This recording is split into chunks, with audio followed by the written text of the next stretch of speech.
श्री स्वामी स्तवन या Shri Swami prescription. Corona से जो भय पैदा हो गया है, उस भय से निर्भय होने के लिए, मुक्त होने के लिए ये हर रोज़ करना बहुत ज़रूरी माना जाता है। श्री गुरु यतिवर स्तवन से शुरू करते हैं। श्री गुरु यतिवर भव भय दुस्तर निस्तर सत्वर श्री स्वामी, भक्त कृपा कर ध्यान रुचिर सुरवंद पदाम्बुज प्रणितोमि। ब्रह्मा विष्णु शिव गणपतिः अम्बा दुर्गा तु स्वामी, श्रीपाद श्रीवल्लभ नरहरि दत्त तुझी रूपे नामी। भक्त रक्षका नमो नमस्ते, राहो प्रीति तव नामी।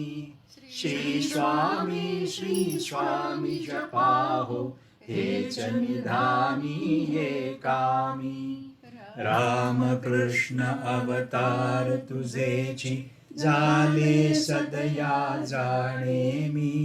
पुराण पुरुषा मनुज मानिती, तुझ जे घडले गाढतमी।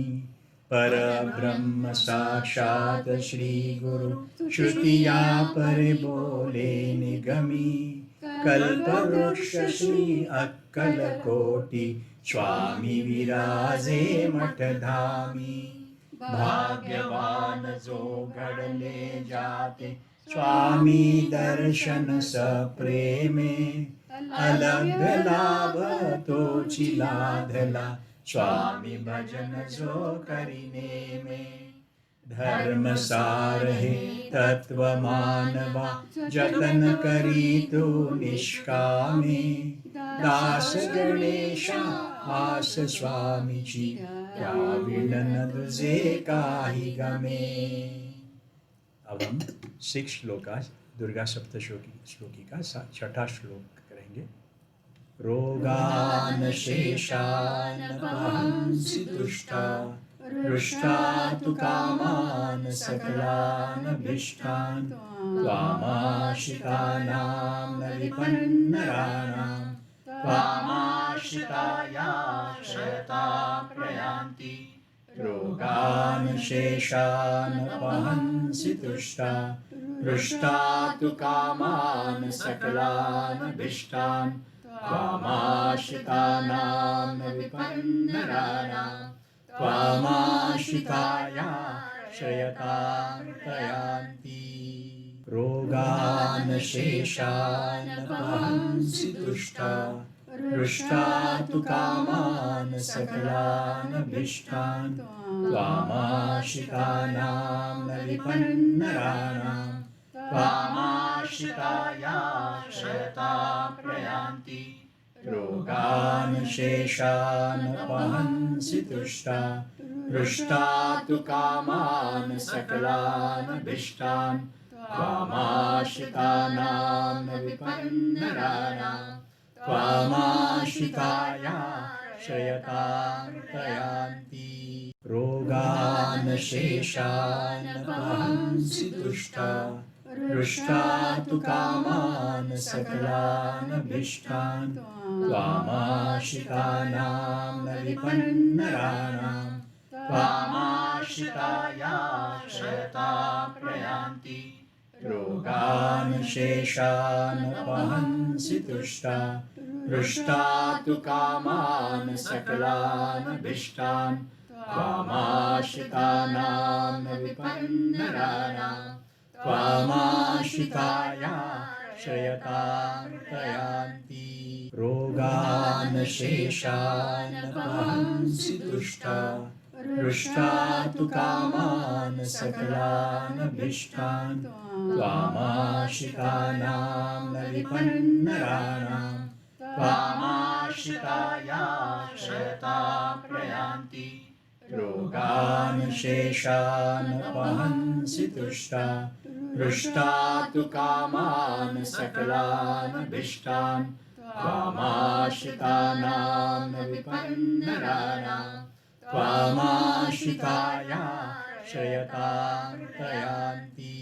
रोगान् शेषान् वहन्सि तुष्टा हृष्टा तु कामान् सकलान् अभीष्टान् त्वामाश्रितानां न विपन्नराणां त्वामाश्रितायाश्रयतां प्रयान्ति रोगान् शेषान् वहन्सि तुष्टा हृष्टा तु कामान् सकलान् अभीष्टान् त्वामाश्रितानां न विपन्नराणां त्वामाश्रितायाश्रयतां प्रयान्ति रोगान् शेषान् वहन्सि तुष्टा हृष्टा तु कामान् सकलान् अभीष्टान् त्वामाश्रितानां न विपन्नराणां त्वामाश्रितायाश्रयतां प्रयान्ति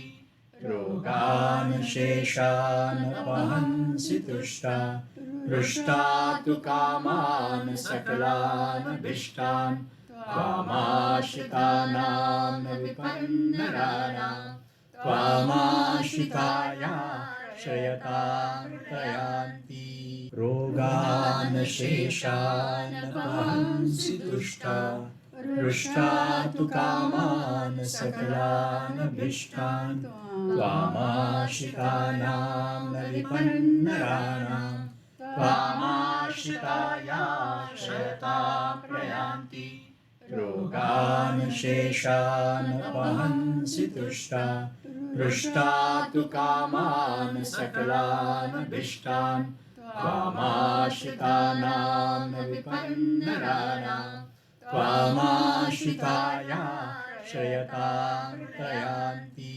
रोगान् शेषान् वहन्सि तुष्टा हृष्टा तु कामान् सकलान् अभीष्टान् त्वामाश्रितानां न विपन्नराणां त्वामाश्रितायाश्रयतां प्रयान्ति रोगान् शेषान् वहन्सि तुष्टा हृष्टा तु कामान् सकलान् अभीष्टान् त्वामाश्रितानां न विपन्नराणां त्वामाश्रितायाश्रयतां प्रयान्ति रोगान् शेषान् वहन्सि तुष्टा हृष्टा तु कामान् सकलान् अभीष्टान् त्वामाश्रितानां न विपन्नराणां त्वामाश्रितायाश्रयतां प्रयान्ति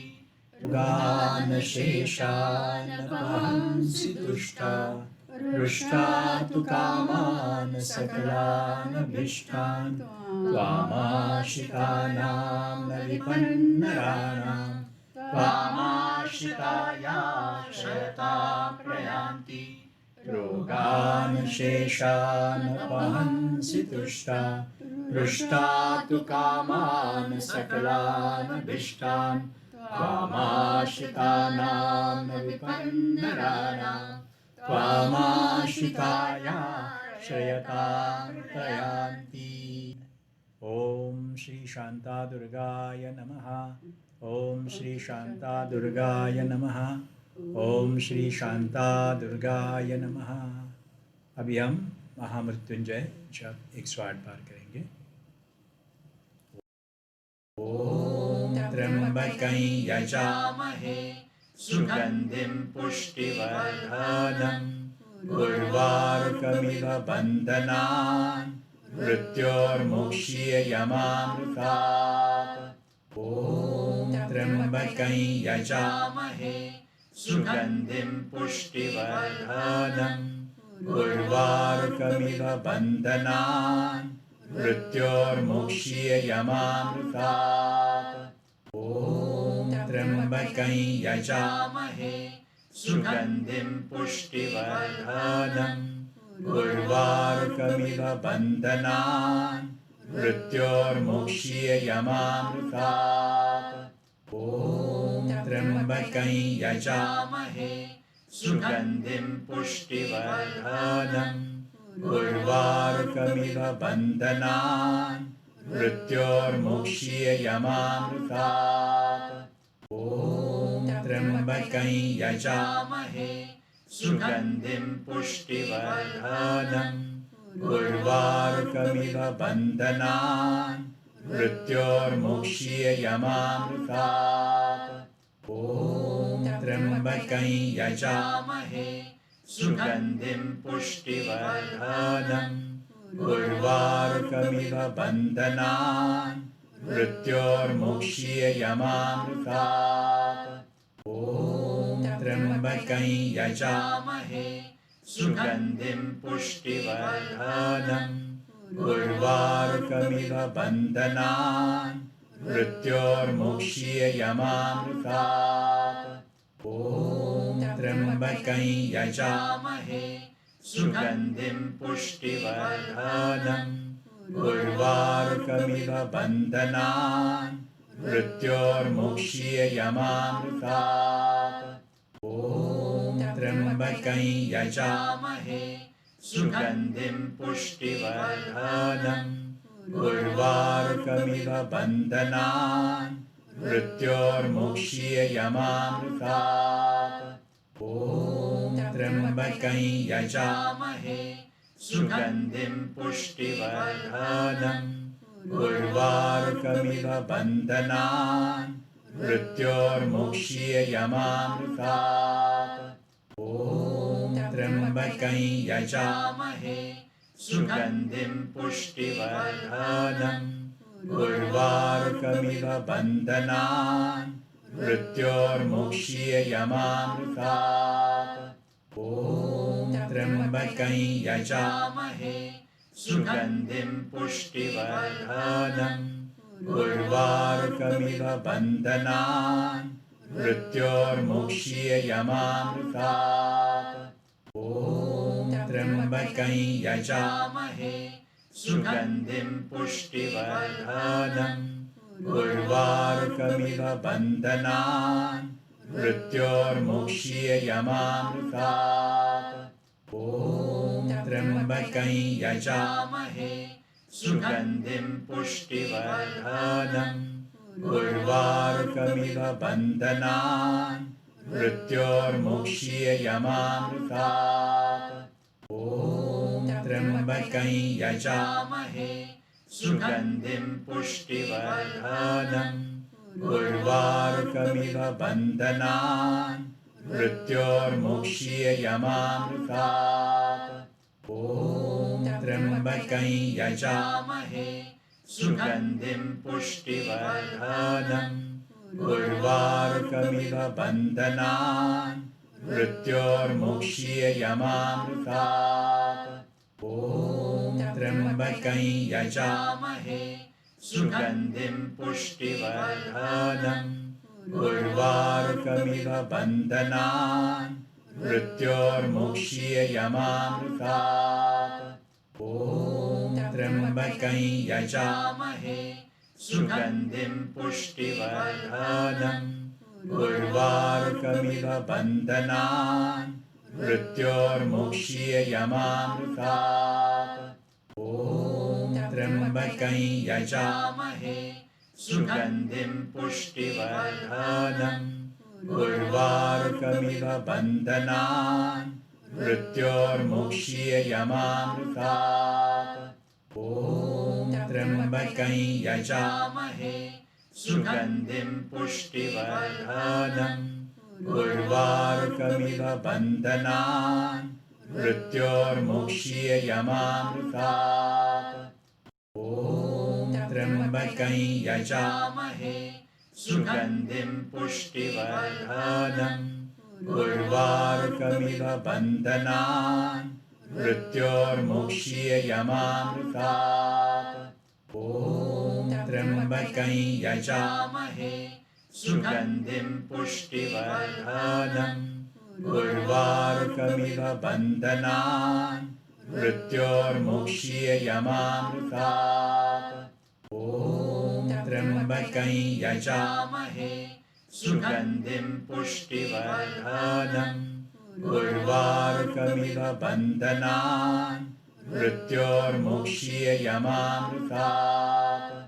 ॐ त्र्यम्बकं यजामहे सुगन्धिं पुष्टिवर्धनम् उर्वारुकमिव बन्धनान् मृत्योर्मुक्ष्ययमामृतात् ॐ त्र्यम्बकं यजामहे सुगन्धिं पुष्टिवर्धनम् उर्वारुकमिव बन्धनान् मृत्योर्मुक्ष्ययमामृतात् ॐ त्र्यम्बकं यजामहे सुगन्धिं पुष्टिवर्धनम् उर्वारुकमिव बन्धनान् मृत्योर्मुक्ष्ययमामृतात् ॐ त्र्यम्बकं यजामहे सुगन्धिं पुष्टिवर्धनम् उर्वारुकमिव बन्धनान्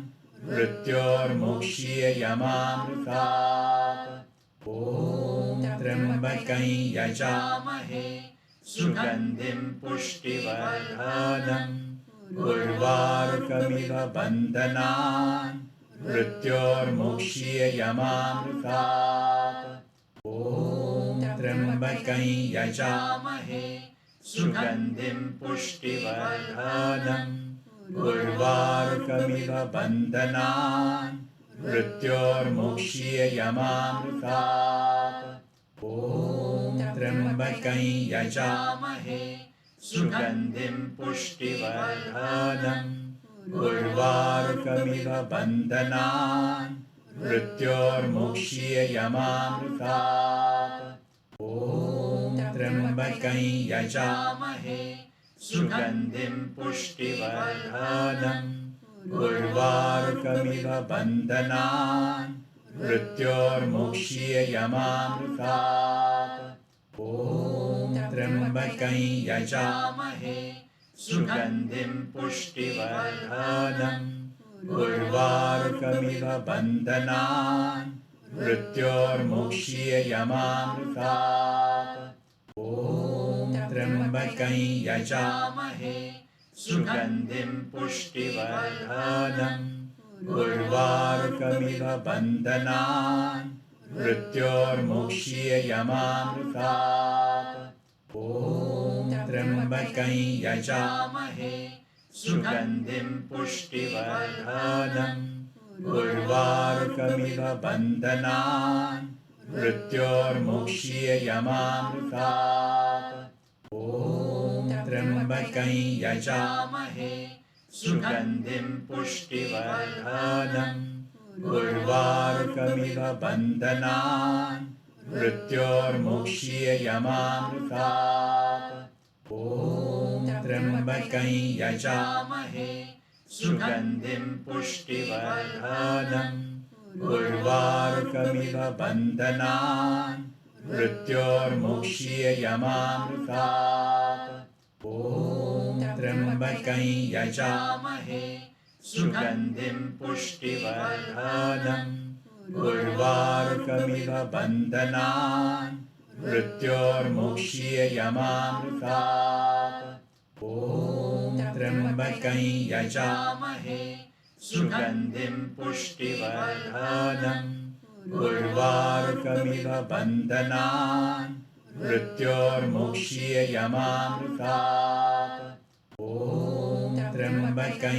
यजामहे सुगन्धिं पुष्टिवर्धनम् उर्वारुकमिव बन्धनान् मृत्योर्मुक्ष्ययमामृतात् ॐ त्र्यम्बकं यजामहे सुगन्धिं पुष्टिवर्धनम् उर्वारुकमिव बन्धनान् मृत्योर्मुक्ष्ययमामृतात् ॐ त्र्यम्बकं यजामहे सुगन्धिं पुष्टिवर्धनम् उर्वारुकमिव बन्धनान् मृत्योर्मुक्ष्ययमामृतात् ॐ त्र्यम्बकं यजामहे सुगन्धिं पुष्टिवर्धनम् उर्वारुकमिव बन्धनान्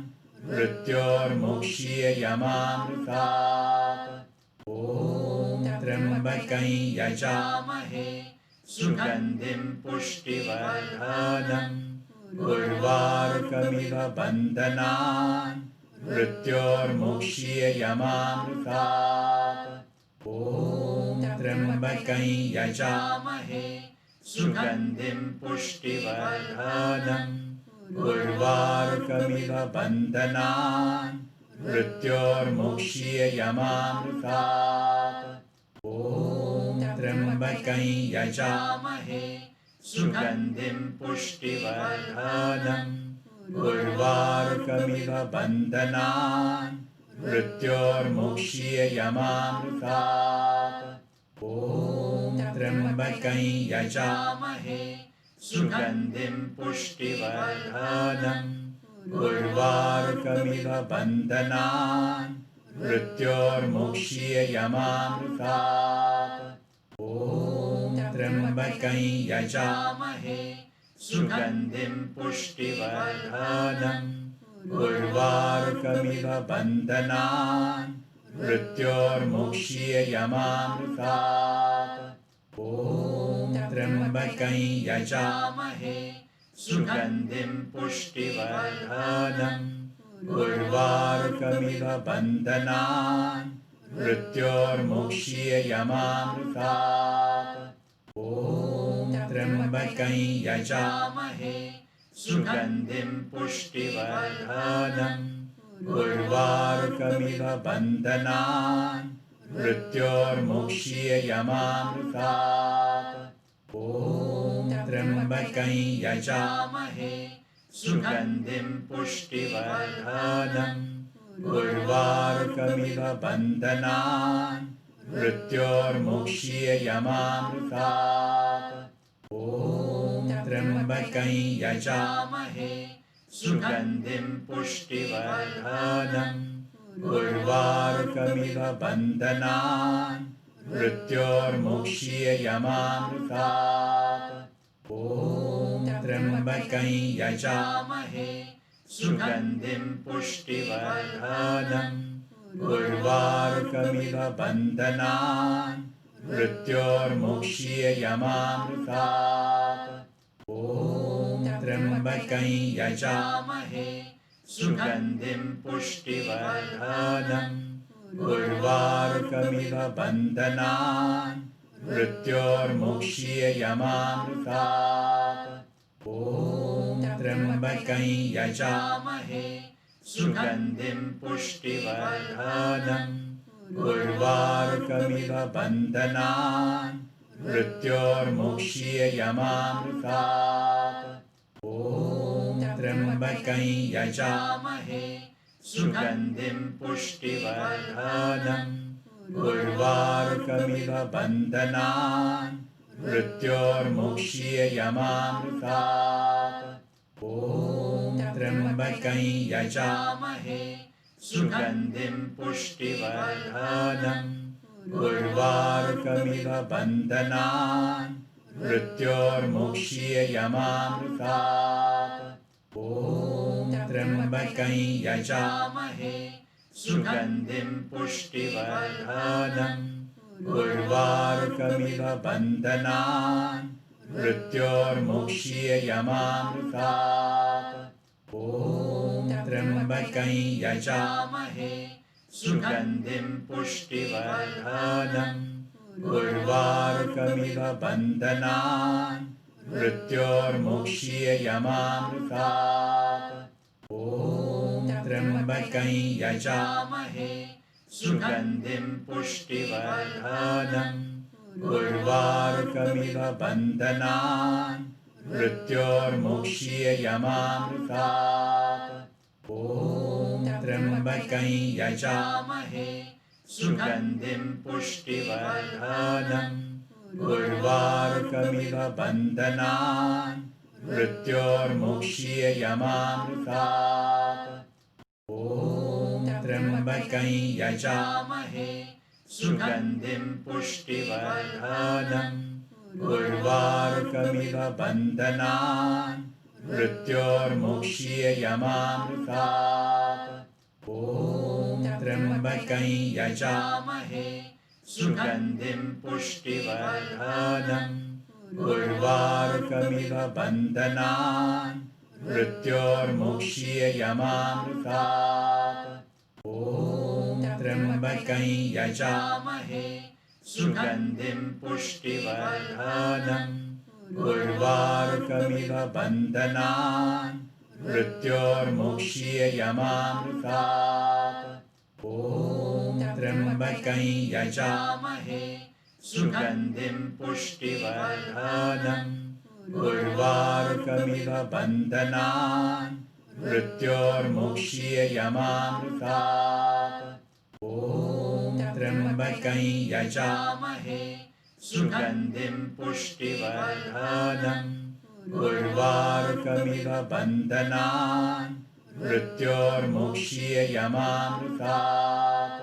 ॐ त्र्यम्बकं यजामहे सुगन्धिं पुष्टिवर्धनम् उर्वारुकमिव बन्धनान् मृत्योर्मुक्षीयमामृतात्।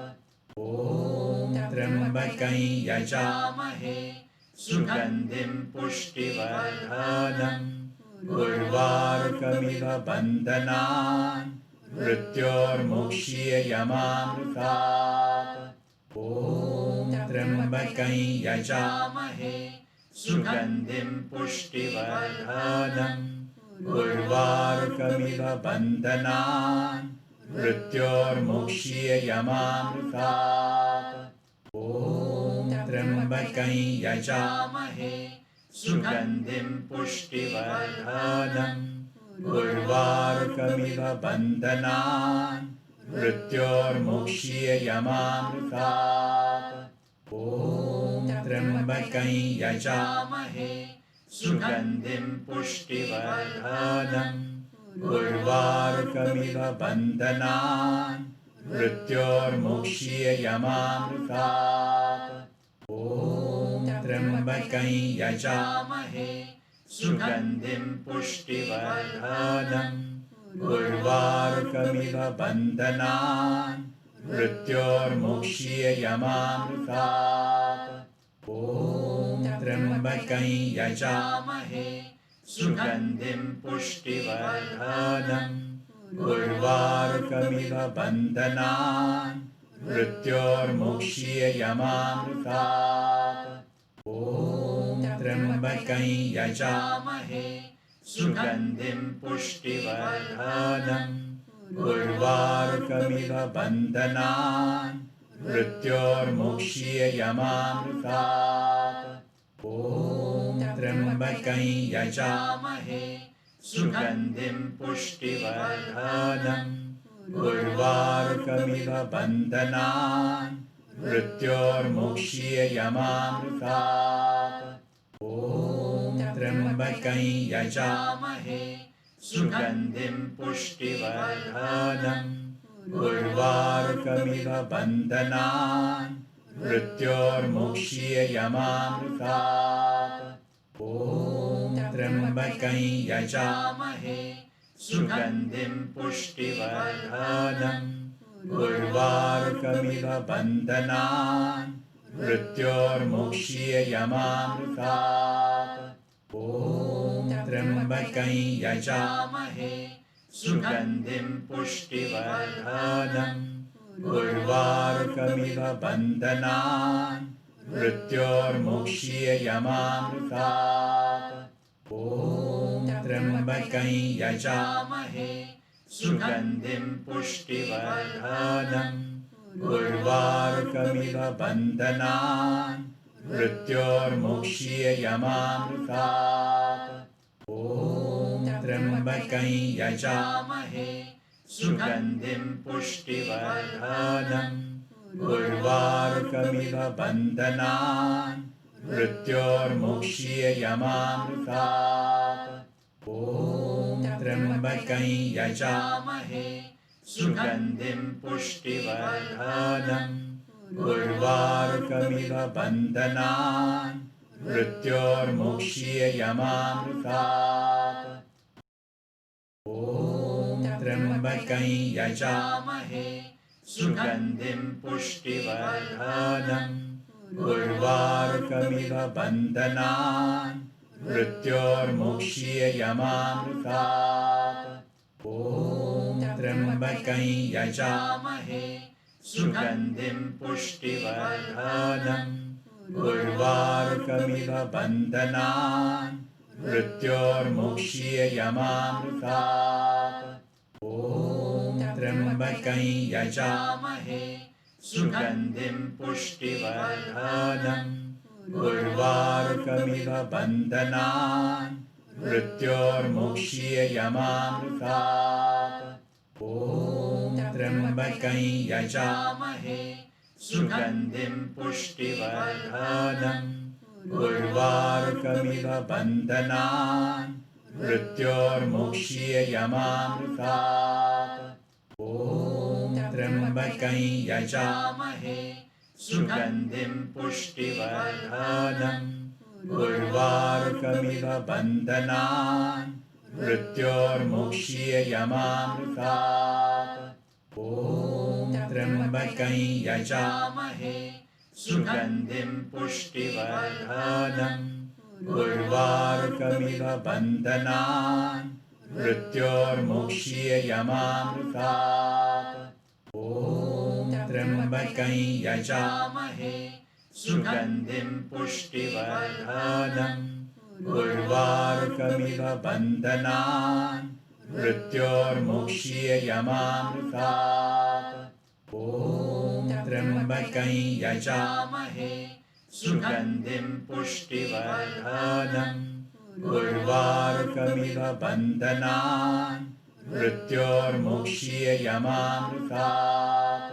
ॐ त्र्यम्बकं यजामहे सुगन्धिं पुष्टिवर्धनम् उर्वारुकमिव बन्धनान् मृत्योर्मोक्ष्य यमामृतात्। ॐ त्र्यम्बकं यजामहे सुगन्धिं पुष्टिवर्धनम् उर्वारुकमिव बन्धनान् मृत्योर्मोक्ष्य यमामृतात्। ॐ त्र्यम्बकं यजामहे सुगन्धिं पुष्टिवर्धनम् उर्वारुकमिव बन्धनान् मृत्योर्मोक्ष्य यमामृतात्। ॐ त्र्यम्बकं यजामहे सुगन्धिं पुष्टिवर्धनम् उर्वारुकमिव बन्धनान् मृत्योर्मोक्ष्य यमामृतात्। ॐ त्र्यम्बकं यजामहे सुगन्धिं पुष्टिवर्धनम् उर्वारुकमिव बन्धनान् मृत्योर्मोक्ष्य यमामृतात्। ॐ त्र्यम्बकं यजामहे सुगन्धिं पुष्टिवर्धनम् उर्वारुकमिव बन्धनान् मृत्योर्मोक्ष्य यमामृतात्। ॐ त्र्यम्बकं यजामहे सुगन्धिं पुष्टिवर्धनम् उर्वारुकमिव बन्धनान् मृत्योर्मोक्ष्य यमामृतात्।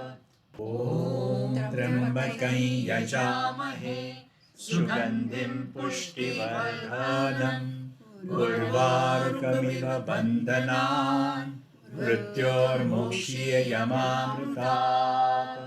ॐ त्र्यम्बकं यजामहे सुगन्धिं पुष्टिवर्धनम् उर्वारुकमिव बन्धनान् मृत्योर्मोक्ष्य यमामृतात्। ॐ त्र्यम्बकं यजामहे सुगन्धिं पुष्टिवर्धनम् उर्वारुकमिव बन्धनान् मृत्योर्मोक्ष्य यमामृतात्। ॐ त्र्यम्बकं यजामहे सुगन्धिं पुष्टिवर्धनम् उर्वारुकमिव बन्धनान् मृत्योर्मोक्ष्य यमामृतात्। ॐ त्र्यम्बकं यजामहे सुगन्धिं पुष्टिवर्धनम् उर्वारुकमिव बन्धनान् मृत्योर्मोक्ष्य यमामृतात्।